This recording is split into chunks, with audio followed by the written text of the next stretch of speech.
Hello friends, this is மகா. எல்லாரும் எப்படி இருக்கீங்க? ரொம்ப நல்லா இருக்கீங்கன்னு நினைக்கிறேன். இது வரைக்கும் நம்ம 30 டேஸ் கிளாஸில் டே 10 வரைக்கும் நம்ம கம்ப்ளீட்டாக பார்த்து முடிச்சாச்சு. இன்னைக்கு பார்த்தீங்கன்னா நம்ம டே 11ல் வந்திருக்கோம். இன்னைக்கு நான் உங்களுக்கு என்ன சொல்லிக் கொடுக்க போகிறேன் அப்படின்னா சிம்பிள் ஃபியூச்சர் டென்ஸ். இந்த சிம்பிள் ஃபியூச்சர் டென்ஸை நீங்கள் தெரிஞ்சாதான் இனிமேல் நீங்கள் ஏதாவது ஒரு செயலை செய்ய போகிறீங்க அப்படின்னா அந்த செயலை இங்கிலீஷில் பேசணும் அப்படின்னா இந்த சிம்பிள் ஃபியூச்சர் டென்ஸ் கண்டிப்பாக நீங்கள் தெரிஞ்சு வச்சுருக்கணுங்க. வீடியோவை ஸ்கிப் பண்ணாமல் கவனமாக கவனிங்க. நம்ம சேனலை இப்போ தான் ஃபர்ஸ்ட் டைம் பார்க்குறீங்கன்னா சப்ஸ்கிரைப் பண்ணிக்கோங்க.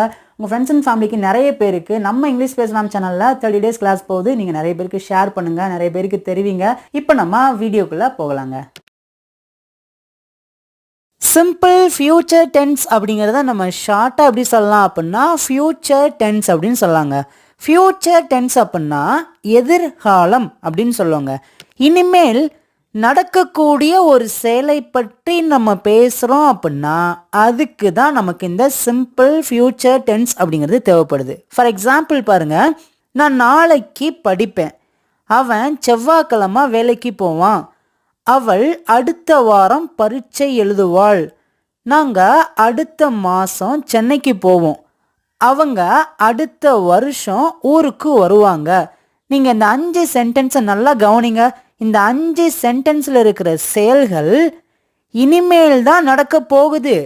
அப்படின்னா இனிமேல் நடக்க போகின்ற ஒரு செயலை பற்றி நம்ம இப்போ பேசுகிறோம் அப்படின்னா அதுக்கு தான் இந்த சிம்பிள் ஃபியூச்சர் டென்ஸ் நமக்கு தேவைப்படுது. சிம்பிள் ஃபியூச்சர் டென்ஸ் அப்படிங்கிறது இவ்வளோதாங்க. இந்த சிம்பிள் ஃபியூச்சர் டென்ஸில் நம்ம பேசக்கூடிய சென்டென்ஸில் 4 டைப்பாக பேசலாங்க. ஃபர்ஸ்ட் ஒன் பார்த்தீங்கன்னா பாசிட்டிவ் சென்டென்ஸ். நான் தமிழில் ஒரு எக்ஸாம்பிள் எழுதியிருக்கேன், அவன் வருவான். இந்த சென்டென்ஸை பாருங்க, பாசிட்டிவாக இருக்குது பாருங்களேன், வருவான். ரெண்டாவது பார்த்தீங்கன்னா நெகட்டிவ் சென்டென்ஸ், அவன் வரமாட்டான். வரமாட்டான் நெகட்டிவாக சொல்லியிருக்கோம் பார்த்தீங்களா. மூணாவது பார்த்தீங்கன்னா பாசிட்டிவ் இன்ட்ரோகேட்டிவ் சென்டென்ஸ், அதாவது பாசிட்டிவாக எப்படி ஒரு கேள்வி கேட்கலான்னு பார்க்கலாங்க.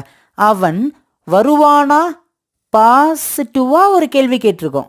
நாலாவது பார்த்தீங்கன்னா நெகட்டிவ் இன்ட்ரோகேட்டிவ் சென்டென்ஸ், அவன் வரமாட்டானா, வரமாட்டானா நெகட்டிவாக கேட்டிருக்கோம் பார்த்தீங்களா, கேள்வியாக கேட்டிருக்கோம். இந்த 4 டைப்பான சென்டென்சஸை நம்ம இந்த வீடியோவில் சூப்பராக பேசி கற்றுக்கிட போகிறோம். வீடியோவை கவனமாக கவனிங்க. இப்போ நம்ம சிம்பிள் ஃபியூச்சர் டென்ஸில் ஒரு பாசிட்டிவான சென்டென்ஸ் பேசலாங்க. இந்த பாசிட்டிவான சென்டென்ஸை பேசுகிறதுக்கு நமக்கு ஒரு ஸ்ட்ரக்சர் தேவைப்படுது. இந்த ஸ்ட்ரக்சரை வச்சு பேசினாதான் அந்த சென்டென்ஸ்